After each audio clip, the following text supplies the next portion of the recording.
Let's go down to Indianapolis, Indiana. There's Dave Bacon standing by, or sitting by. Hey, Dave, how are you?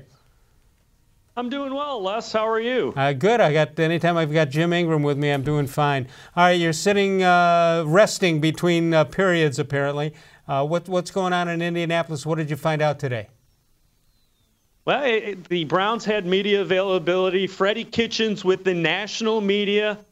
And the question that came up was Kareem Hunt. And he had to answer the questions. Freddie did a great job. And basically said he felt that Kareem Hunt in his hometown could do more good than anywhere else if he was able to get his life straightened out. We also found out right now they're not concerned about Kareem Hunt, the football player. They want Kareem Hunt, the person, to get right so that Kareem Hunt, the football player, can help the Browns. Well, that's pretty interesting because we've heard from supposed experts that he would be better off away from his friends that he grew up with, and maybe Cleveland isn't the best way to do it. Although you got the team here, I don't know how much Roger Goodell is going to allow him to be active with the team or even be out near Berea, but it'll be interesting to see how that develops. Well, right now there's nothing that's been done. They are doing an investigation, and obviously the expectation is there will be some sort of suspension coming for Kareem Hunt. But the Browns are trying to meet with him, help him in any way they can, support him so that he can get his life together and earn the second chance that they're willing to give him as long as he keeps on the straight and narrow. Talking to Dave Bacon, who is in where the Combine is. That would be Indianapolis, Indiana. Hey, Dave, what's the schedule today to tomorrow and into the end of the week? Today was a lot of availability for the NFL teams, head coaches, general managers.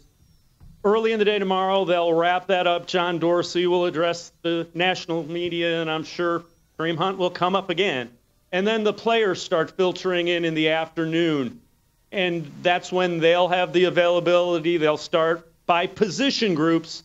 They'll go and do the drills and all the other stuff. But really, the focus of it is, for the teams right now, is meeting with the players, finding out what makes them tick, finding out, do they like football enough to play for any given organization? Jim, would you guess that at the Combine that's more important than how far a guy throws the ball and all that stuff, talking about the meetings and how their psychological stuff that's going on? I'm not, some of the questions we've heard over the years that they ask these guys are a little sketchy, but I think there's a lot of value in that because, you're investing a lot of money in these guys, especially your first-round picks, and, there's the football side of it, but there's also the personality side, and, you want to get to know the guys and try to, weed out the guys that don't seem like they're a good fit for you just socially or, how they interact with people. So I think there's value in that. Dave, you've heard about Jimmy Haslam saying that he can tell something just by taking a guy to dinner and see his eating habits, his ordering habits,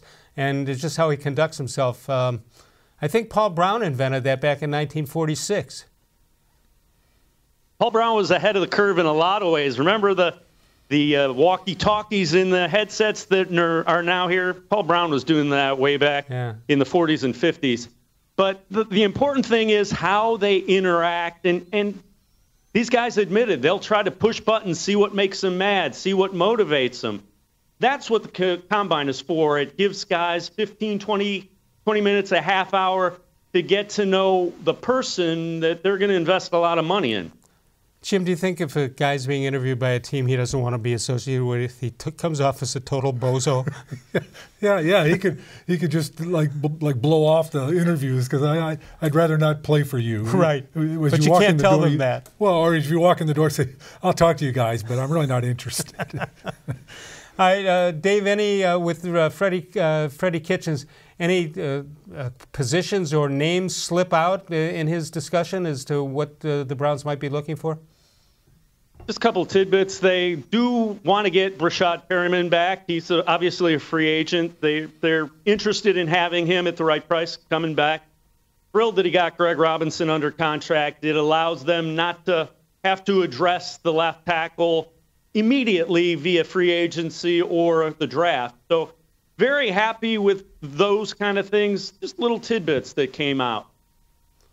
It's interesting, and Freddie Kitchens said it when he was introduced as the new head coach of the Browns. He said, What's everybody so excited for? We were 7-8-0 or 7-8-1. Yeah. Didn't even have a winning record, and I think that's a good attitude. We as fans were happy with that year, but he as a coach and the players not so happy. Yeah, I mean, in a vacuum, you look at that record and say, well, this is a mediocre team. But, you know, you look what came the 2 years before that, and it looks like a team that's really on the move quickly now. Yeah, 1-31 versus 7-8-1, I would think. So, Dave,